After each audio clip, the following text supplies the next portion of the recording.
Kanselado pa rin ang mga klase sa kinder at elementary sa Pulangi, Albay dahil sa baha. Ang mababaw na ilog na barado ng mga bato at troso ang nakikitang dahilan ng pagbabaha sa lugar. Live mula sa Pulangi, Albay, may report si JP Soriano. JP.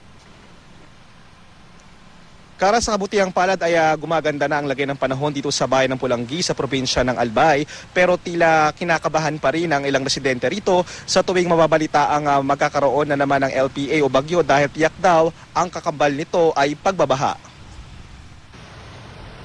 Mahigit 10 beses na raw binaha ang bayan ng Pulangi, Albay simula nung nakaraang taon ayon sa Municipal DRRMC.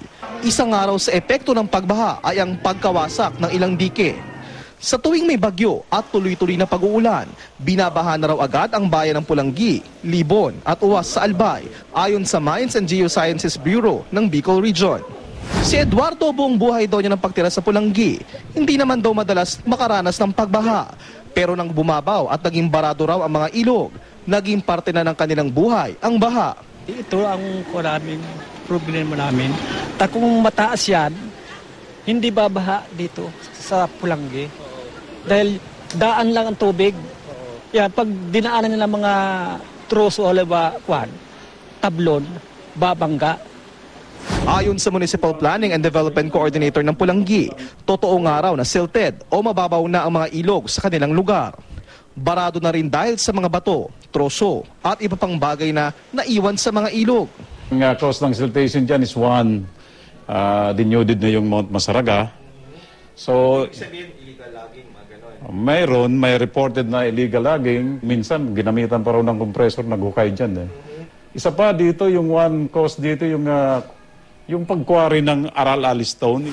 Dahil diyan, hindi na raw nagbibigay ng permit sa quarrying at loggers ang munisipyo ng Pulangi. Ayon sa MGB Bicol Region, kapag hindi na dredge o naayos sa mga baradong ilog, paulit-ulit na babahain yung sentro ng Pulangi kahit walang bagyo basta mataas ang rainfall. Sino po ang dapat talagang dredge sa pagkakaalam niyo? Dapat ang Department of Public Works and Highways dahil doon ang malaking kuha nila yung funding. Ang DPWH nakatakda na magpatupad ng flood control project sa ilang bayan ng Albay sa Abril ngayong taon. Pero wala pa raw pondo para sa dredging. Structure lang po ito, hindi pa dito kasama yung dredging. Pero ang sabi ng engineer namin, titingnan daw ang situation kung hindi pa kung ano talaga ang dapat gawin nila doon, baka i-consider din ang dredging before gawin yung structure. At kahit paminsan-minsan lang ang pag-ulan sa ilang bayan ng Albay maghapon, sa bayan ng Libon, baha pa rin sa ilang daanan. Kaya puspuso naman ang pag-aayos ng mga dike sa tabi ng ilog. Sa Pulangi, suspendido pa rin ang klase sa kinder at elementary ngayong araw dahil may tubig pa rin ang ilang bahagi ng paaralan. Pero nakapasok na ang ilang estudyante at guro dahil madaling araw na ito na anunsyo. Yung iba po, pinasok po ata ng bahay yung room nila. Kara sa ngayon sa ating kinilalagan ay hindi na nga umuulan, gayon pa man ay pinag-iingat pa rin o pinaiiwas pa rin ng lokal na pamahalaan ng Pulangi ang mga tao sa pagtawid sa Pulangi River at pinag-iingat ang mga residenteng nakatira lalo na doon sa mga bulubunduking lugar. Kara? JP, meron bang mga inilikas na residente kaugnay ng mga baha na naganap dyan sa Pulangi, Albay? Kara merong inilikas noong February 14 at 15 pero agad naman din sila nga pinabalik matapos nga mabilis humupa ang pagbabaha dito sa bayan ng Pulangi at ngayong nito kahapon at ngayong araw ay sa awa ng Diyos Kara ay wala na mga inilikas at kagaya nga na ating nabanggit ay gumaganda na ang lagay ng panahon dito. Gayon pa man patuloy pa rin sila nakamonitor sa lagay ng panahon. Kara? Kanina may ipinakita ka dun sa video mo na nasirang dike. Kailan daw ito maiaayos ng local government?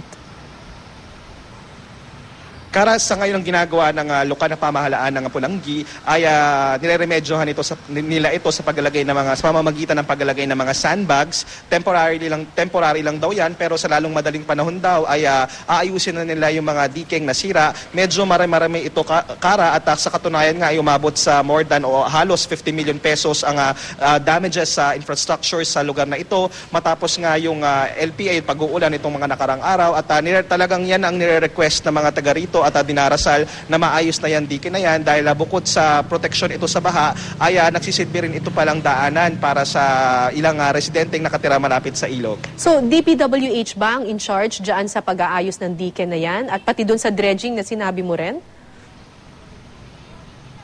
Both, Kara. Sabi ng lokal ng pamahalaan ng Pulangi, meron silang nakalaan na budget para sa pagpapasagawa ng diking ito. Ang DPWH, meron din silang ongoing na flood control project sa sa bigger portion ng probinsya ng Albay, katulad doon sa bayan ng Libon at iba pang bayan dito sa probinsyang ito. At yun nga, meron naman silang nakalaang budget dyan, pero sa ngayon nakikita natin na sandbag o paglalagay pa lang ng sandbag ang kanilang inaasikaso. Kara? Okay, maraming salamat, JP Soriano.